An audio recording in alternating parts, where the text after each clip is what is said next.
ඔන්න අද අරගෙන ආවා ඊයේ රාට අපේ ගෙදර කට්ටියට මං කන්න හදලා දුන්න ලසඤ්ඤක රෙසිපි එක. මේ ලසඤ්ඤක මම ලිපේ තමා හදාගත්තේ. ඔයාටත් ගෙදර oven එකක් නැත්නම් මේ විදිහට try කරලා බලන්න පුළුවන්. oven එකේ හදාගන්න විදිහටම ඔයාට ලිපෙත් ලසඤ්ඤක හදාගන්න පුළුවන්. මුලින්ම අපි මීට් සෝස් එක හදාගන්නවා. වාජනයක් ලිපේ තියලා තෙල් ටිකක් එකතු කරලා තෙල් ටික රත් වුණාට පස්සේ මම ඒකට කපාගත්ත ලුණු සුදු ලුණු එකතු කරලා තෙලේ පොඩ්ඩක් එහාට මෙහාට කරගත්තා. ඒක බෙදෙන කලින්ම මම ඒකට එකතු කරගත්තා කොටුවට පොඩිවට කපාගත්ත කැරට්. කැරට් ටික බාගෙට ඉදීගෙන එනකොට මම එකතු කරගන්නේ මේ අඹරගත්ත මස්.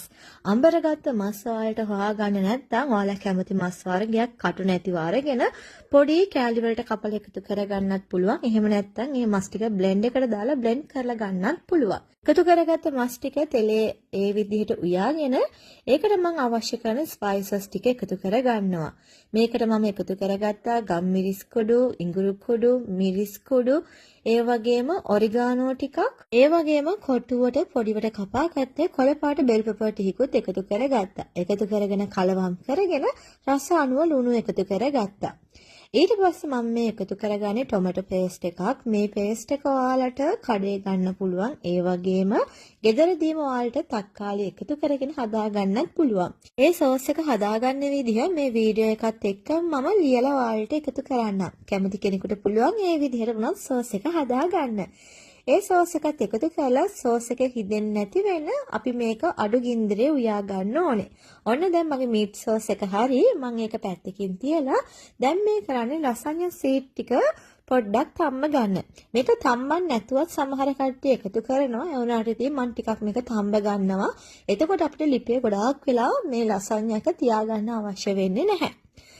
ඒ ටික තැම්බුණාට පස්සේ ඒකත් පැත්තකින් අරන් තියලා මම දැන් මේ කරන්නේ වයිට් සෝස් එක හදාගන්න එක. ඔයාලට වයිට් සෝස් එක හදාගන්න පුළුවන් බටර් ටිකක් එකතු කරලා බටර් ටික දියවිගෙන එනකොට ඒකට පාන් පිටි පොඩ්ඩක් එකතු කරගත්තා. පාන් පිටි බටරේ හොඳට කැටි නැති වෙන්න දිය කරගෙන ඊට පස්සේ මම ඒකට එකතු කරගන්නවා ෆ්‍රෙෂ් මිල්ක්. ෆ්‍රෙෂ් මිල්ක් ටිකත් එකතු කරලා අපි හොඳට කලවම් කරගන්න ඕනේ. ඊට පස්සේ ඔයාලට මේකට කැමති චීස් වර්ගයක් එකතු කරගන්න පුළුවන්. මම මේ එකතු කරගත්තේ ත්‍රිකෝණ හැඩයේ තියෙන අපේ චීස් කෑලි. ඒ චීස් කෑලි දෙකකුත් එකතු කරගෙන ඊට පස්සේ මම රස අනුව ලුණු ඒ වගේම සුදු ලුණු පවුඩර් එකෙන් ටිකක් එකතු කරගත්තා. ඒ වගේම ගම්මිරිස් කුට්ටියකුත් එකතු කරගත්තා. එකතු කරගෙන හොඳට කලවම් කරගත්තා. ඊට පස්සේ මට මේක thickness එක වැඩි කියලා හිතුන නිසා ආපහු fresh milk ටිකක් එකතු කරගෙන thickness එක ටිකක් අඩු කරගත්තා. ඔන්න ඔය විදිහට තමයි white sauce එක හදාගන්නේ. දැන් ඔන්න අපිට අවශ්‍ය කරන හැමදේම ලෑස්ති. දැන් අපිට තියෙන ලසඤ්ඤ එක හදාගන්න. මම හදාගත්ත meat sauce එකෙන් ලොකු ප්‍රමාණයක් වෙනම භාජනයකට එකතු කරලා අඩිය පොඩි ප්‍රමාණයක් ඉතුරු කරගෙන අඩිය වැහෙනකම් මේ ප්‍රමාණය මම මේ විදිහට අතුර ගන්නවා. ඊට පස්සේ අපිට තියෙන්නේ අපි හදාගත්ත white sauce එකෙන් පොඩ ගෙනල්ලා මේ උඩින් දාලා ඒ විදිහටම අතුර ගන්න. ඊට පස්සේ මම මේ උඩින් මොසරෙල්ලා චීස් ටිකක් එකතු කරනවා. ඔයාලට මොසරෙල්ලා චීස් වැඩිපුර ගෙදර නැත්තම් මේ වෙලාවේදී මොසරෙල්ලා චීස් එකතු කරන්න එපා. අන්තිම අවස්ථාවේදී එකතු කරගත්තාම ඇති. ඊට පස්සේ අපි තම්බගත්ත ලසඤ්ඤා ෂීට් ටික මේ විදිහට අපේ සෝස් එක කවර් වෙනකන් තියාගන්න ඕනේ. තියාගන්නකොට එකම පැත්තකට තියාගන්න try කරන්න. එතකොට ඔයාලට මේක කට්ටියට බෙදනකොට ලේසියෙන්ම කෑලි වෙන් කරගන්න පුළුවන්. ලසඤ්ඤා ෂීට් උඩින් ආපහු මම මීට් සෝස් එක තියාගන්නවා. මීට් සෝස් එක හොඳට අතුරගෙන ඒ උඩින් අපි හදාගත්ත වයිට් සෝස් එක එකතු කරගන්නවා. ඊට පස්සේ ආපහු මම ළඟ වැඩිපුර මොස්සරෙල්ලා තියෙන හින්දා මේ උඩිනුත් මම මොස්සරෙල්ලා එකතු කරගන්නවා. එකතු කරගෙන ආපහු ඉතින් ඒ පිළිවෙලටම ලසඤ්ඤා ෂීට් එක තියාගන්නවා. මීට් සෝස් එක අතර ගන්නවා. ඒ උඩින් ආපහු වයිට් සෝස් එක එකතු කරගන්නවා. ඒ වගේම මොසරෙල්ලා ටික එකතු කරගන්නවා. ඔය විදිහට අපි ළඟ තියෙන අමුද්‍රව්‍ය ප්‍රමාණයන් ඉවර වෙනකම්ම එකතු කරගන්නවා. ඔය විදිහට ලේයර්ස් ටික හදාගෙන ඇවිල්ලා අන්තිම පියවරේදී මම කරේ ලසඤ්ඤා ෂීට් උඩින් අපේ මීට් සෝස් එක එකතු කරා. වයිට් සෝස් එක එකතු කරා. ඊට පස්සේ මොසරෙල්ලා චීස් වැඩි ප්‍රමාණයක් එකතු කර ගන්නවා.